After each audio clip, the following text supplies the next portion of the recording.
Tout a commencé il y a une quinzaine d'années. Auparavant, les truites de mer, les saumons remontaient la rivière et personne, hormis les pêcheurs, ne s'en souciait. On connaissait bien, et depuis longtemps, ce phénomène mystérieux. On savait pourquoi ces espèces revenaient sur le lieu exact de leur naissance pour donner vie à leur descendance. Mais c'était à peu près tout. Or, l'homme est curieux par nature. Et il fallait bien qu'un jour l'un d'eux se demande, parmi ces truites de mer et ces saumons nés ici, dans la Brelle, partis vivre leur étrange aventure du grand large si loin, si longtemps, combien étaient-ils à revenir? Et quand ils étaient revenus, quand ils avaient frayé, combien étaient-ils à repartir?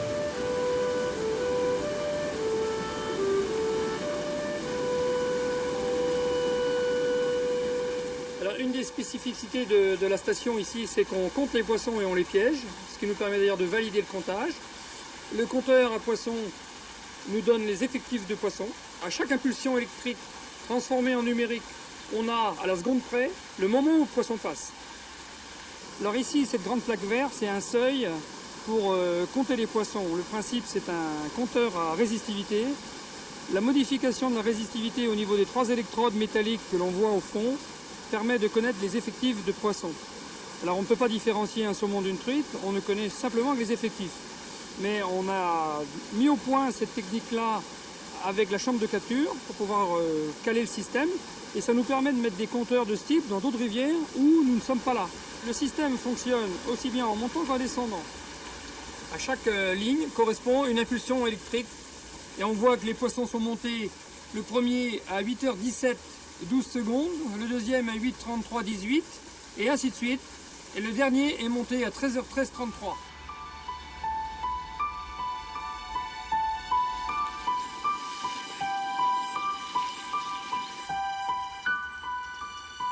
Dans le temps, il n'y a pas tellement de pêcheurs. Il y avait beaucoup de truites. Maintenant, il n'y a plus beaucoup de truites, il y a énormément de pêcheurs. Mais plus ça a été, plus ils ont creusé. Maintenant, jusqu'à la ville 2, bientôt, ça va être que des plans d'eau. Des grands temps qu'ils arrêtent quand même. Surtout que par endroit, la rivière, elle n'est pas loin de l'étang. Le jour où la berge va craquer. De toute façon, nous, là, déjà, juste là derrière, c'est tellement près que quand il y a eu des crues, il y a des truites de mer qui sont passées dans l'étang. C'est arrivé, puisque moi, j'en ai fait une dans l'étang. Il se prend des cendres dans la Brelle, alors ça devient grave. C'est pour ça que sur la Brelle, on arrive à des gros problèmes. Des espèces qui ne devraient pas y être. Heureusement qu'on a le truite de mer quand même pour...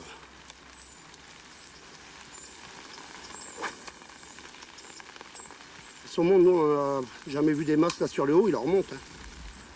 Mais c'est surtout dans le bas. Hein. Sur la ville 2...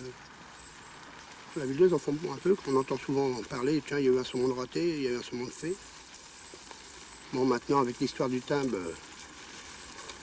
truite de mer, saumon, bon, ben, on est quand même plus protégé. Puis peut-être qu'on saura qu'ils s'en prenaient, puis...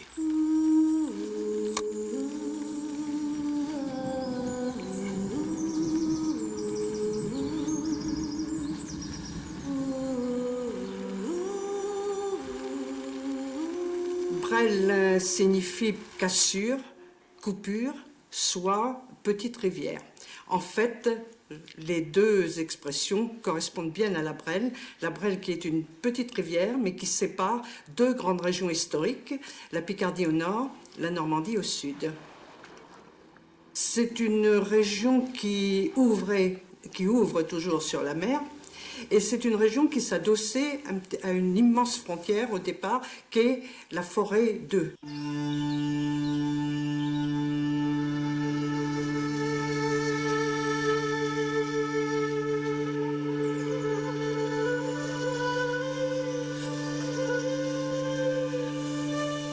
La forêt 2 n'est pas récente. Dans les archives, on la perd dans la nuit des temps. C'est une forêt qui, naturellement, avait déjà ses traces au gallo-romain. Et naturellement, les peuplades avaient besoin du bois pour se chauffer, avaient besoin du bois pour construire. Par la suite, la vallée de la Brelle a été un haut lieu de la verrerie, il y a toujours un haut lieu de la verrerie. Et le bois, combustible de premier choix pendant plusieurs siècles, pour ces verreries, a toujours été un support indispensable à la survie humaine.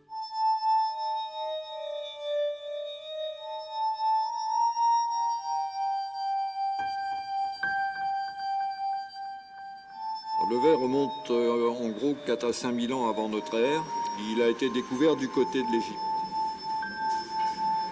Arrive de Syrie, autour de l'an 0, on dit une vingtaine d'années avant notre ère, la canne à souffler.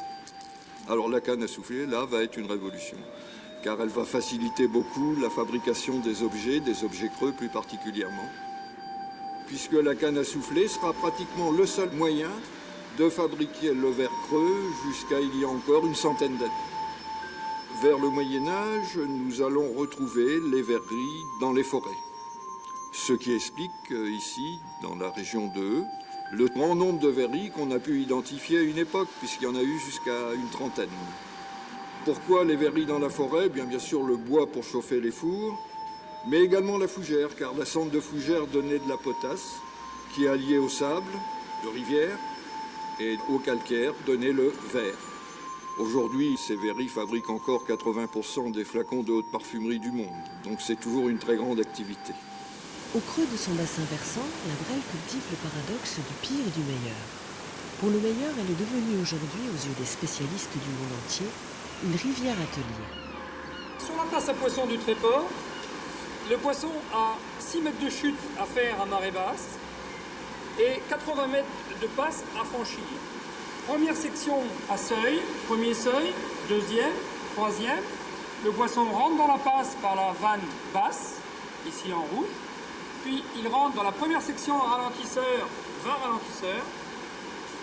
Il tourne à 180 degrés pour passer dans un tunnel, lui-même équipé de 10 ralentisseurs. Puis rentre dans la section à bassin, où il y a 3 bassins. Premier bassin, chute de 25, deuxième bassin, troisième bassin, et sorti dans le port de pêche. On a rattrapé 1,50 m, de 6 à 7,50 m.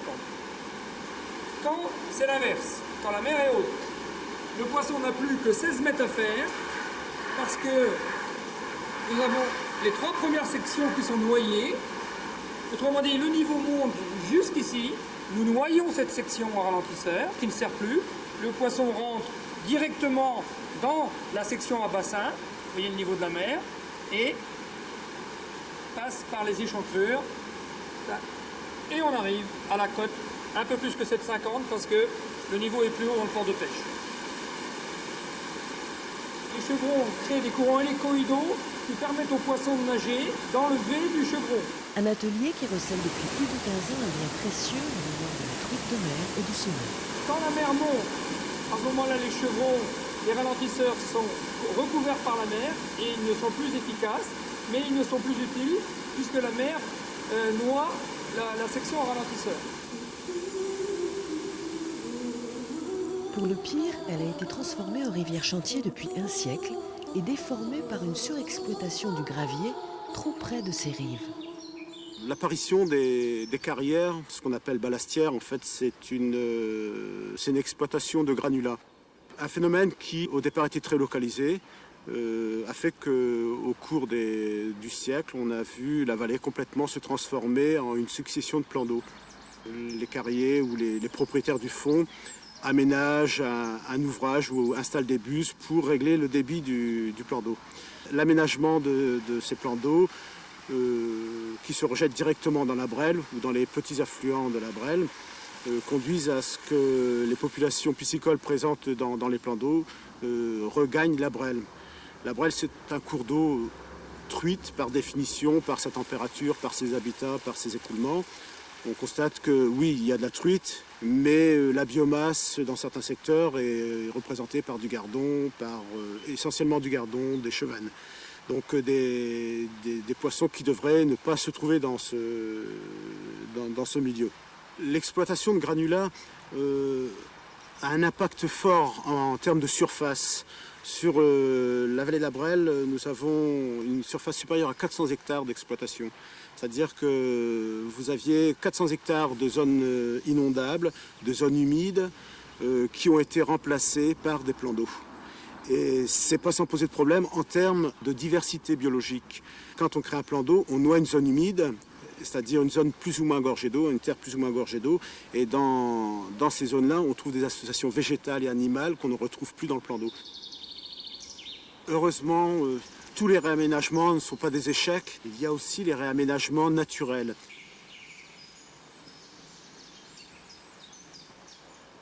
En fait, nous avons eu une chance. Parce que nous ne sommes pas coincés dans ces lignes droites. Il y a des tas d'îlots qui sont restés et qui sont des véritables refuges pour les animaux. Des roselières comme vous avez ici, qui sont des mines écologiques de plantes, d'oiseaux, d'insectes. C'est une richesse extraordinaire. Là, on a affaire à quelque chose qui est sauvage. À l'origine, c'était une jungle quasiment impénétrable. La rivière divaguait de tous les côtés, et ça a duré jusqu'en gros le Xe siècle. À ce moment-là, il y a eu ce qu'on a appelé la Renaissance carolingienne, et à partir de ce moment-là, on a eu une gestion de la vallée, une gestion collective de la vallée, et qui a été celle dite des prés flottés. Cette gestion du fond de la vallée entre meuniers et flotteurs de prés a duré jusqu'à la fin du XIXe siècle. Et à la fin du XIXe siècle, pour alimenter les verreries en charbon, on a ouvert la ligne de chemin de fer de Abancourt au Tréport. Et pour cette ligne de chemin de fer, on a eu besoin de cailloux pour faire le ballast. Et ça a été la première ballastière qui a été ouverte à Ingeville.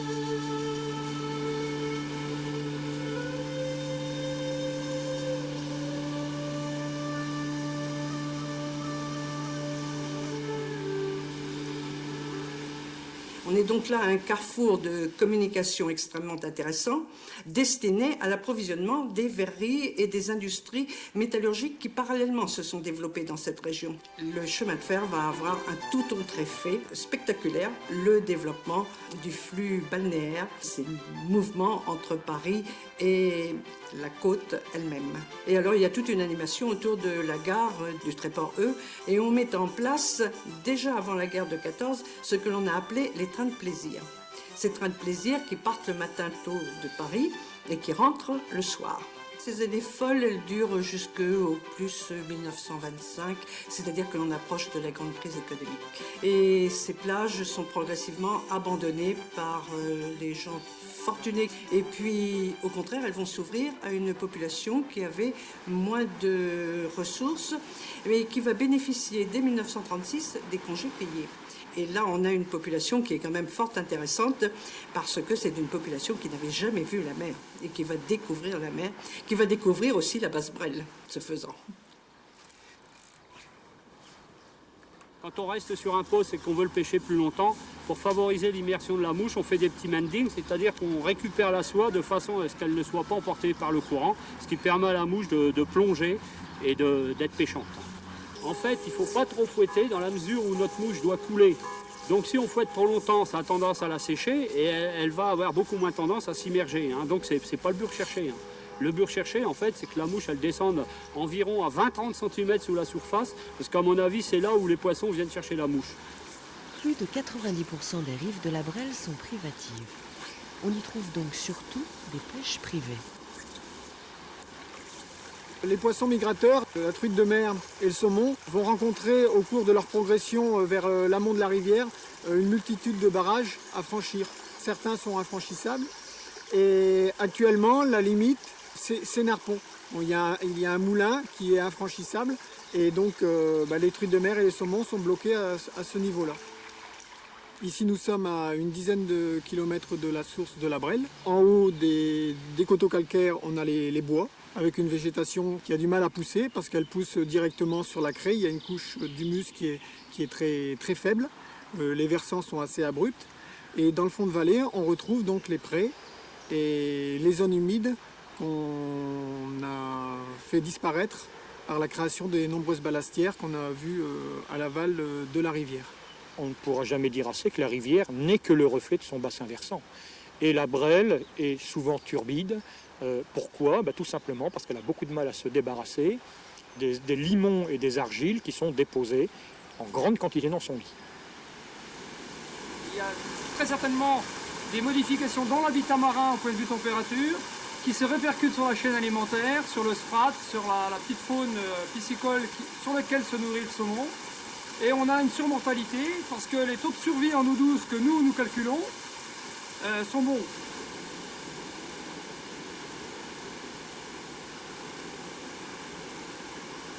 En eau douce, la survie entre l'œuf et le jeune qui s'en va en mer est très très faible, puisqu'on a 1% de survie chez le saumon et moins de 1% chez la truite de mer. Donc il y a une énorme mortalité en rivière, d'où d'ailleurs l'intérêt de rétablir la qualité de l'eau, mais surtout la qualité de l'habitat rivière, d'ouvrir les barrages pour que les poissons puissent coloniser un maximum d'habitat et de manière à faire tourner la machine nature au maximum. Donc il faut absolument protéger les endroits où les poissons sont frais, les zones courantes, la rivière en elle-même, de manière à ce qu'on optimise la survie des jeunes. La pêche à la ligne prend 10% de ce qui revient. La pêche en mer prend 30 à 40%. Ce qui fait un total de 40 à 50% d'exploitation, ce qui nous laisse 50% de géniteurs. L'année dernière, j'ai fait 21 heures de pêche et j'ai fait 5 truites de mer. La Brelle, c'est une rivière variée et tout. Il y a quelques saumons aussi, on fait quelques saumons de temps en temps. D'ailleurs, c'est très bien, cette année, ils ont fait un timbre truite de mer et saumon, ce qui va permettre aux gens qui prennent un saumon de ne pas frauder, parce que d'habitude, ils mettaient le saumon dans le coffre, ils disaient rien à personne et puis au revoir. Alors que là, moi, j'estime que c'était une très bonne initiative d'avoir fait un timbre migrateur. Il y a une bague. On applique une bague, dès qu'on a attrapé le saumon, on le tue si on veut le garder, et on passe la bague, et puis après, voilà. Et si on veut à nouveau éventuellement garder un saumon, on commande au Conseil supérieur de la pêche une nouvelle bague, on renouvelle, et puis voilà.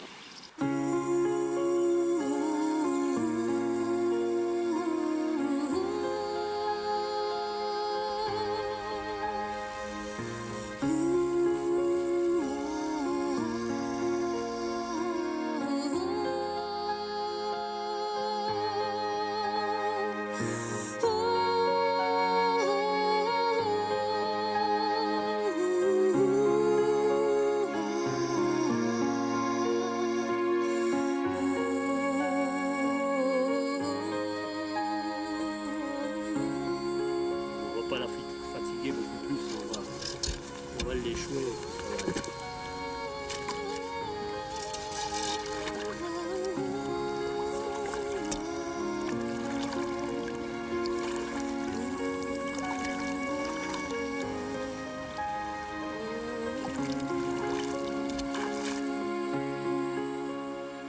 J'en garde très peu, quand je garde 2-3 poissons dans l'année, c'est tout. Il y a 4 ans, j'en ai attrapé 17, j'en ai gardé 3. J'aime mieux les voir dans la rivière que dans l'assiette.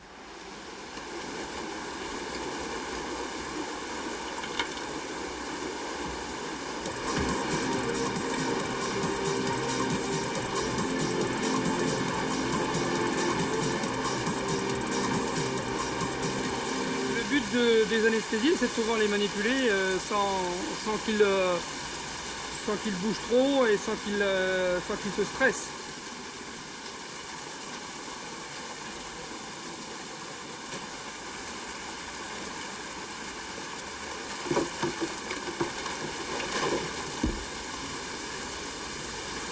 Voilà un saumon, avec le saumon très caractéristique, avec une petite bouche et quelques ponctuations simplement sur la dorsale, sur le haut du dos. Très peu de choses, très peu de points noirs en dessous de la ligne latérale. Et ici, une truite de mer, où là, en revanche, on a du point noir en dessous de la ligne latérale. On a un petit peu de points sur la dorsale, on n'en a pas sur le saumon, ou très très peu.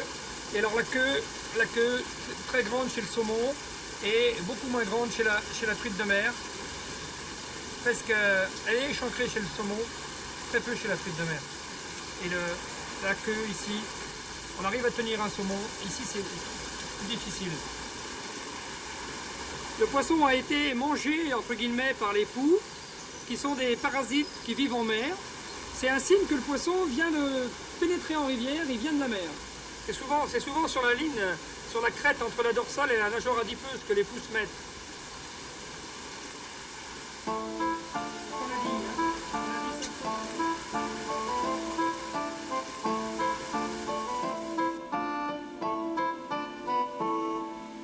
À quoi ça sert la scalimétrie? Ça sert en fait à faire la structure d'âge d'une population. Quand on étudie une population humaine, il ne viendra personne de dire que ça ne sert à rien de savoir à quelle classe d'âge on a affaire. Quand on étudie une population de poissons, c'est la même chose. Il faut savoir à quelle année de naissance se rattachent les poissons, connaître leur cycle biologique, combien de temps ils passent en rivière, combien de temps ils passent en mer, combien de fois ils sont capables de se reproduire. Et tout ça permet de connaître le fonctionnement des populations et puis de mieux les gérer par la suite. Est-ce que j'ai mieux un magasin? Alors, toujours pareil. Bon, la partie eau douce avec les stries serrées, qui correspond à une année en rivière, passage en mer, les stries s'élargissent, hiver en mer, resserrement à nouveau, la température diminue, la nourriture est moins abondante, le poisson grandit moins vite, deuxième été en mer, et là, remontée en rivière pour la reproduction. Alors, comment est-ce qu'on voit que le poisson a frayé? Parce qu'en fait, la reproduction, ça représente une grosse dépense énergétique, et le poisson pompe sur ses réserves pour élaborer ses produits sexuels, et sur ses réserves, y compris sur ses écailles. L'écaille s'érode au moment de la maturation sexuelle du poisson, et quand le poisson survit à la reproduction qui repart en mer, la reproduction laisse une grosse cicatrice sur l'écaille qui vient couper toutes les stries de l'année précédente. On le voit très bien là. Je vais couper une pelvienne, un petit peu, savoir pousser. C'est simplement pour identifier les poissons qui nous sont passés dans les mains, pour qu'on ne compte pas deux fois le même poisson, au cas où il redescendrait. 2704, et on le relâche dans un bassin de réveil. C'est comme à l'hôpital, on a un bassin où le poisson peut reprendre ses esprits, et à ce moment-là, il regagne la rivière comme il veut. Au bout de 5 à 10 minutes, ça y est, il a repris. Aujourd'hui, les années folles semblent loin. Saumons et truites de mer sont revenus frayer dans la brèle qui les a vus naître. Acteurs inconscients des travaux de Gilles et de Françoise, ils auront contribué peut-être à la survie de leur espèce.